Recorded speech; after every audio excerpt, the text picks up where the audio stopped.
Good morning. I'm Mike Diaper, Director of Tackling Inactivity at Sport England. I'm really delighted to be with you today to help launch and celebrate Rise. This is a really important moment. Active partnerships, they live, they thrive, they deliver through the partnerships they forge, the collaborations they build. And in fact, they can only do their task. It's the same task for Sport England and I hope for many of you. And it's getting people active, getting them active because of the difference that makes to their health, the difference it makes to our communities and our economy. We can only do that task through partnerships, through combining effort, and indeed through a cross-sector collaboration. That's always been important, but I think in these difficult COVID days, it's become even more important. Before COVID hit us, actually, activity levels were moving in the right direction for adults and for children, and we shouldn't lose sight of that. We also need to be really clear that there was some big undefensible inequalities centered around affluence, gender, race, age. You were far more likely to be inactive if you were black, if you're an older person, somebody with a disability, somebody on a lower income. What COVID's done is throw all of that up into the air even more and make the job of getting people active even harder.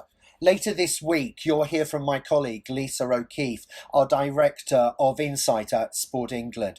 She'll be telling you about the massive disruption we've seen, but she'll also be telling you about some of the opportunities that are there, even though times are tough.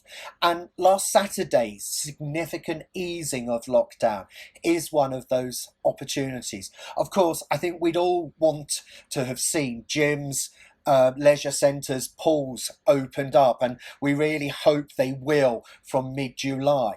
But the easing of the lockdown has been a great opportunity which we need to maximise. We need to maximise playgrounds being open again, outside gyms being open again, that we can still run, cycle, walk and do lots of exercise at home. And some people have been exercising for the very first time.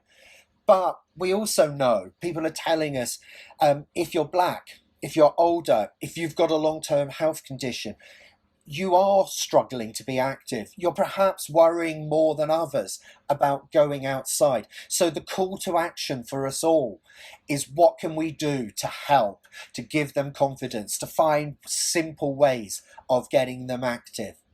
I want to end with some thank yous. It's taken a massive effort to get to today and the launch of Rise. From the legacy partnerships, I want to thank Patrick Price, Councillor Kath Homer, and also Andrew Walton. They've played an incredible role and I'm really grateful for all they have done. I also want to thank Claire Morley, her team, the Board of Trustees of Rise, for what they are doing and are going to do. So in conclusion, Rise has Sport England's unequivocal support, not just today, but for the long term. The role they are playing and will play is an essential one. It's tackling inactivity.